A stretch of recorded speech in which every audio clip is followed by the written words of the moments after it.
majority pa rin, hindi sila aware kung ano ang meaning talaga ng limbo. So, pwede nyo bang i-expound lang ng konti kung ano to? And then, sa mga hindi nakakaalam, lalo na sa mga manonood dito. Second, kayo ba naniniwala kayo talaga sa kasabihan tungkol sa limbo? And why? Yun. Maraming salamat, Tita Rose. May kasabihan ho na pag ang tao ay ikinremate at nakahanap po ng kulay berting buto sa kanyang mga abo, ang ibig sabihin po na naging mabuting tao siya, na nabubuhay pa siya. And personally, sobrang dun pa lang po sa konsepto na yun, parang napakagandang konsepto niya, na parang tayo, nabubuhay tayo sa mundo, nagnanais tayo na parang balang araw ano mang mangyari sa ating buhay, parang hahangarin natin na sana meron tayong green bones. Parang yun yung magiging simbolo na naging mabuti ka ng mga panahon na nabubuhay ka pa. So, napakaganda nga niya na na-connect po sa pelikula at syempre, parang hindi na rin kami mapaghintay na mapanood nyo dahil ang hirap sa totoo magsalita dahil parang konting detalye lang na masabi namin, maaaring ma-spoil na po agad namin yung storya. Yun, ako naman po, hindi ko alam kung talagang may scientific evidence na naging mabuting tao kapag nakakita ng mga green balls sa kanyang mga labi. Pero sa pagkakataon to, hindi lang dahil may pelikula kami na Green Bones ang title. Parang gusto kong maniwala dahil dun sa paniniwala na yun, parang magsisilbi na reminder na gumawa ka palagi ng mabuti para maka-achieve ka ng ganito. Dahil sa Green Bones, kapag sa makabilang buhay ka na. And sa tingin ko, napakagandang reminder yun para maging magandang halimbawa palagi, gumawa ka ng mabuti. At yun na nga, yung pelikula to ay tungkol sa pag-asa.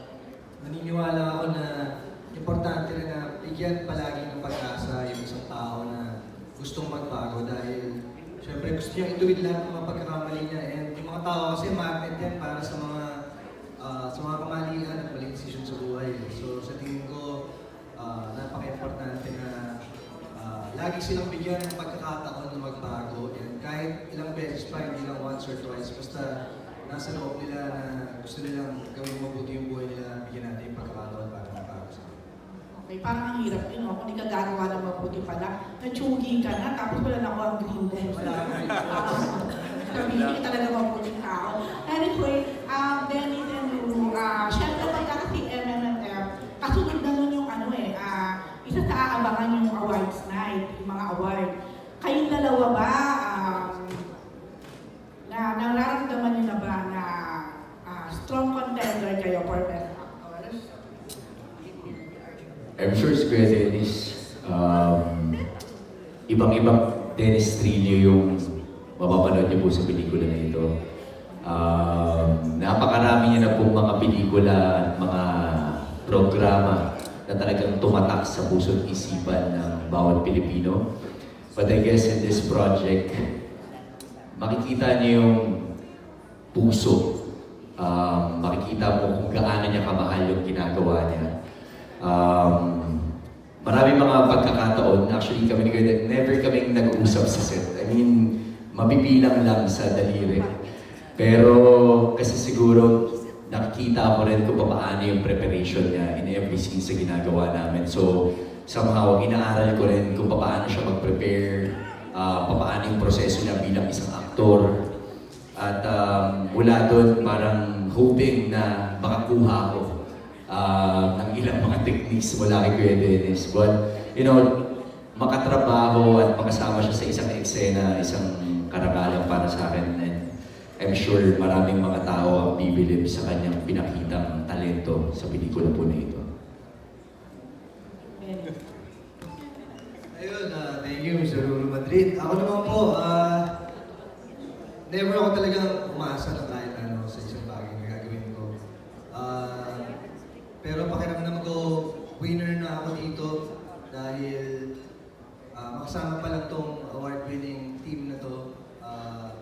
Makabilang pa lang sa proyekto na to.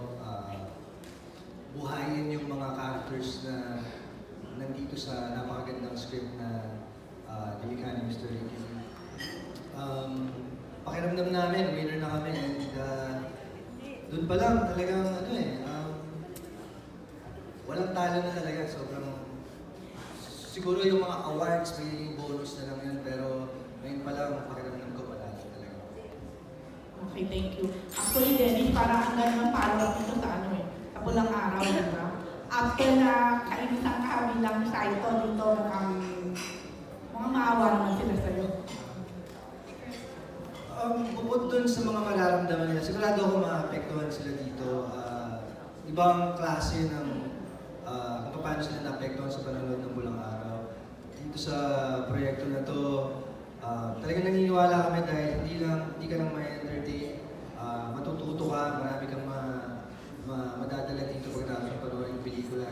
At ang importante ron, may apply mo siya, yung mga lessons na matututunan mo sa mga sarili mo.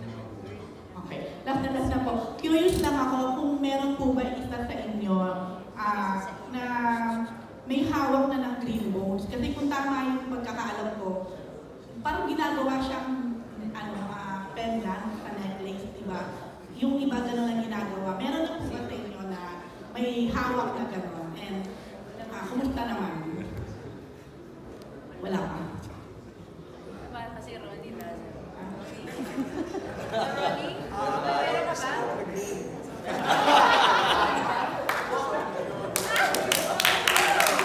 Best answer. So wala pa po. Wala po, sorry. Lisa, wala ka po. From your family, like, walang gano'n. Actually po, I didn't know about this until I read the script. Hindi ko po alam na something like, na totoo siya, na may nag-exist. My parents were not cremated, so hindi ko alam. Pero sana, nananalig ako na lahat tayo, meron man lang isa. Diba? Kasi I think that's exactly what the film wants to say. That you don't have to be a perfect person. That you are human and you could have maybe done a lot of bad things in life. Pero in those certain moments, Kaya. Kaya. in those, thank you, in those certain moments that you chose to do good things unto others, sana manaigyo na malumot sa iyong buto, sa ikaibuturan ng iyong buto, tama ba? Yung puso't buto. At magkaroon ka man lang ng kahit isa. Yun lang. Thank you. Maraming salamat. And our next member of the press is Nikki Wan of Manila Standard. Magandang hapon po sa inyong lahat. First, foremost, congratulations to the entire cast and creatives. Question ko po ay isa lang para kay Mr. Michael De Mesa, Ronnie Lazaro, and Mr. Omori. Magandang hapon po. Isang question lang, sir. As experienced actors, yun po, as experienced actors po, how is it working with the younger members of the cast? At the same time, were you able to share something with them and were you able to learn something from them? Of course, it's always a joy to work with a new breed of actors. First and foremost, grateful ako sa GMA na ako yung naisip nila para sa role na to. And when it was offered to me, actually the first offer was a different character. And then before we got back to them to give them our decision, they came back to us offering another role. And then they sent the script. Hindi na ako nagdalawang isip, of course, working with Dennis. I've worked with Dennis before, with Ruru also. And then, nung sinabi it was going to be directed by Zig Dulay, of course, I knew Zig Dulay because of Firefly. And that excited me more. And, ang pinaka-kicker was written by Ricky Lee. So parang, kailangan mapasama talaga ako dito. You know? And that's why I'm very, very grateful and thankful. And like I was saying earlier, I really enjoy working with the new breed because you can see they are enthusiastic sila. Gusto nila talagang matuto. Hindi ko nilalahat. Pero dito sa movie ito, most of my scenes kasi were with Ruru. we had a lot of time discussing the craft, discussing film, and nakita ko sa kanya na gusto niya talagang mag-grow as a serious actor. Nakita ko kung paano niya nire-respeto yung craft. And of course, me, since yan ang ano ko, kumbaga, dyan tayo nakatutok sa craft. Sobra akong natuwa because you don't find that in the new breed of actors now. Iilan lang yan, mabibilang mo sa kamay mo. And Ruru is one of them. Si Dennis naman, although wala kaming eksena ni Dennis dito, but we've worked together sa TV before. And we were doing this certain project, ewan ko kung naalala mo, ginagawa natin yung Sugo. Ba nasa kotse tayo, nag-uusap tayo. And meron akong in-admit sa kanya na, of course, medyo reluctant ako to share this, but I will. Sabi ko, alam mo, Dennis, nung nanalo ka, remember, first award ko yata tayo. Yeah, that one. I think that was your first award, di ba? That was your first award, di ba? So, kung sino ba itong Dennis Trillo na to? Nagkabago-bago nanalo agad ng award, di ba? To make the long story short, napanood ko yung pelikula at kinain ko yung sinabi. Kaya naman pala. At sinabi ko sa kanya yun, alam mo Dennis, magaling kang artista, ipagpatuloy mo yan. And even now, kanina lang, after watching the trailer, sabi ko, Dennis, may magic ka. May magic ka. So, again, like, sinasabi ko, proud ako and grateful na napasama dito. And thankful din ako na I was able to work with two very, I'm looking for the exact adjective. Two very, Intense. Passionate. there you go, passionate, intense, and hungry actors who look forward to do more impactful and meaningful projects. Kasi ganun din ako eh. Yun. You're an icon. So, si Sir Raul.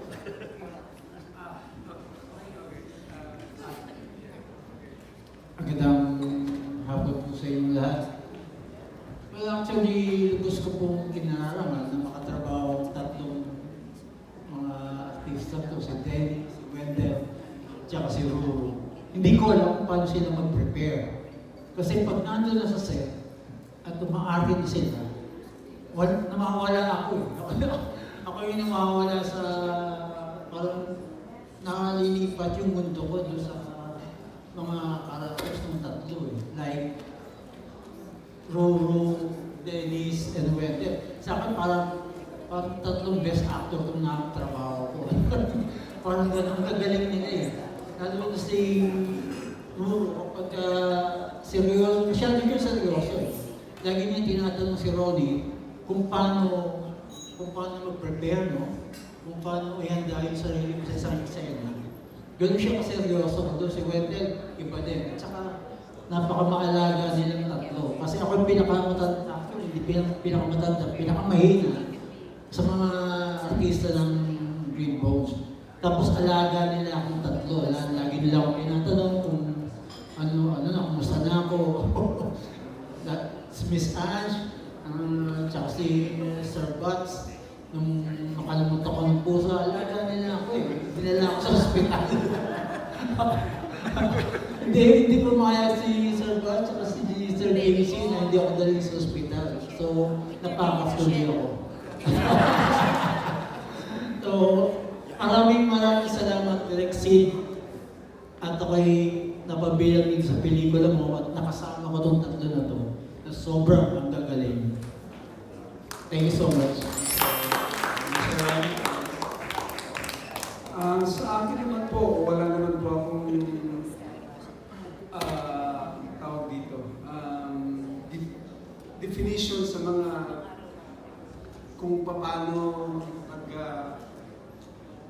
mga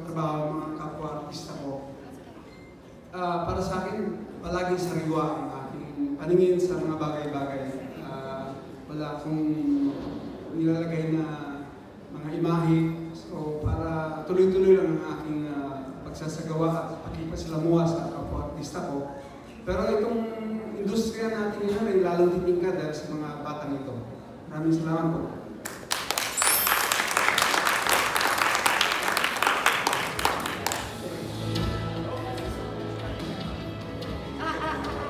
Okay, meron po tayong mga pinadalang tanong mula sa regional TV. Meron from One Western Visayas, Balitang Bisnang, One North Central Luzon, and one from One Mindanao. I will read one of them for you. This is for Ruru and Dennis. Ano ang mensahe niyo sa mga PDL na nawawalan ng pag-asa dahil wala nang nagtitiwala sa kanila? Shena, sagutin mo, Shena. Shena?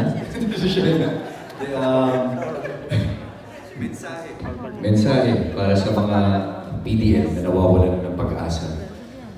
Siguro lagi nyo na po tatandaan na walang sino man ang kayang maghusga ng inyong mga hinaharap. Maaaring nakagawa ito ng mga pagkakamali na nakaraan. Pero hindi ibig sabihin nun habang buhay na kayo masama. At hanggat nananalig kayo sa ating Panginoon Diyos na meron siyang inilalaan na magandang buhay para sa ating lahat, mangyayari yan. At kung talagang malinaw sa inyo at seryoso kayo sa pagbabagong buhay, kailangan niyong paniwalaan at panindigan ang inyong desisyon at patuloy na mabuhay na may karangalan at pagtitiwala sa ating Panginoon Diyos. Ayan po. Ako naman siguro, masasabi ko lang sa kanila na hanggat nabubuhay ang isang tao, lagi yung may pag-asa. Ang tao talagang walang perpekto, lagi nagkakamali yan, and kailangan lagi siyang bigyan din ng chance para magbago. Tayo, wala tayong pinagkaiba sa mga PDL. Nagkataon lang na hindi tayo nakakulong, pero pare-pareho tayo nagkakamali. At dun sa mga pagkakamaling yun, doon tayo natututo at nabubuhay yung ating pagkatao. Kaya habang nabubuhay ang isang tao, habang nagkakamali, bigyan nyo lang siya lagi ng pag-asa na magbago para i-correct lahat ng mga pagkakamali niya at mas maging mabuting tao siya. Wonderful. Maraming salamat, Ruru and Dennis. Meron pa kayong isang role para sa amin ngayon. Dahil, para sa mga hindi pa nabubunot, eto na po! Baka ang grand prize talaga kayo. Dahil ibubunutin na natin ang ating grand prize na 50-inch flat screen TV.